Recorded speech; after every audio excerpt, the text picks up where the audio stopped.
Bangladesh cricket বোর্ডের কার্যনির্বাহী পর্ষদের নির্বাচন সম্পন্ন হয়েছে। নির্বাচিত 15 জনের সাথে বিনা প্রতিদ্বন্দ্বিতায় নির্বাচিত 8 জন মিলে 23 জন চূড়ান্ত 4 বছরের জন্য। তবে 25 সদস্যের পর্ষদে আছে আরও 2টি পদ। এই 2টি পদে পরিচালক নিয়োগ দেয় জাতীয় ক্রীড়া পরিষদ বা এনএসসি। ক্রীড়া পরিষদ কর্তৃক এই 2 পদে নিয়োগ পাচ্ছেন বাগেরহাট ও শ্রীমঙ্গলের 2 রাজনৈতিক ব্যক্তিত্ব। BDNews24.com জানিয়েছে, এনএসসি মনোনীত বাগেরহাটের শেখ মোহাম্মদ রুহুল আমিন ও মৌলভীবাজারের শ্রীমঙ্গলের সরফরাজ আহমেদ দুজনই বিএনপির রাজনীতির সাথে যুক্ত। রুহুল আমিন আমদানি রপ্তানির ব্যবসা করেন। যুক্ত রয়েছেন ক্ষমতাসীন দল বিএনপির রাজনীতির সাথেও। ক্রিকেট সংগঠক হিসেবে সেভাবে নামডাক নেই তার। বিডি নিউজকে তিনি বলেছেন, ক্রিকেটকে পছন্দ করি, ক্রিকেটের সঙ্গে আছি। আমি ওইভাবে গত 20 বছর ধরে কোনো সময় স্পন্সরশিপে বা কোনো কিছুতে ছিলাম না।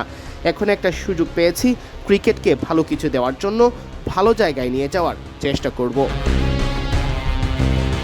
শ্রীমঙ্গলের সরফরাজ আহমেদ প্রধানমন্ত্রী তারেক রহমানের প্রয়াত ছোট ভাই আরাফাত রহমান কোকোর নামাঙ্কিত কোকো মেমোরিয়াল ট্রাস্টের কোঅর্ডিনেটর হিসেবে দায়িত্ব পালন করছেন। পেশায় ব্যবসায়ী এবং তিনিও বিএনপির রাজনীতির সাথে যুক্ত। স্থানীয় পর্যায়ে প্রথম বিভাগ ক্রিকেট খেলেছেন বলে দাবি করেছেন তিনি। বিডি নিউজকে তিনি বলেন, আরাফাত রহমান কোকো ক্রীড়া চক্রের কোঅর্ডিনেটর হিসেবে কাজ করছি আজ 11 বছর ধরে। খেলাধুলা অনেক আগে থেকেই করি। আরাফাত রহমান কোকো মেমোরিয়াল ট্রাস্টের মাধ্যমেই আমি টুর্নামেন্টগুলো প্রত্যেক বছরই করে গিয়েছি। আমি প্রায় 11 বছর ধরে, বলা যায় ওনার মৃত্যুর পর থেকে, ক্রিকেট নিয়েই সম্পৃক্ত ছিলাম। সব সময় খেলাধুলার সঙ্গে সম্পৃক্ত থাকি। সংগঠক হিসেবে বেশি ভালো কাজ করতে পছন্দ করি। এবার ক্যাটাগরি 1 থেকে বিসিবি পরিচালক হয়েছেন সাইদ বিন জামান সৌরভ, SM আবদুল্লাহ আল ফুয়াদ, আব্দুল কাইয়ুম চৌধুরী, মিনহাজুল আবেদিন নান্নু, মঈনুদ্দিন চৌধুরী কামরু, শান্তনু ইসলাম সুমিত, শফিকুল আলম, মিজানুর রহমান, মীর শাকরুল আলম সীমান্ত ও মির্জা ফয়সল আমিন।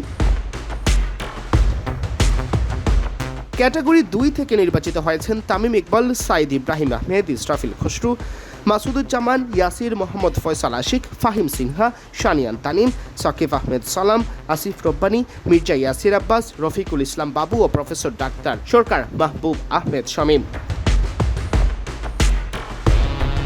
এছাড়া ক্যাটাগরি 3 থেকে বিনা প্রতিদ্বন্দ্বিতায় নির্বাচিত হন অভিজ্ঞ ক্রীড়া সংগঠক সিরাজউদ্দিন মোহাম্মদ আলমগীর। সিয়াম চৌধুরী, বিডি ক্রিক টাইম।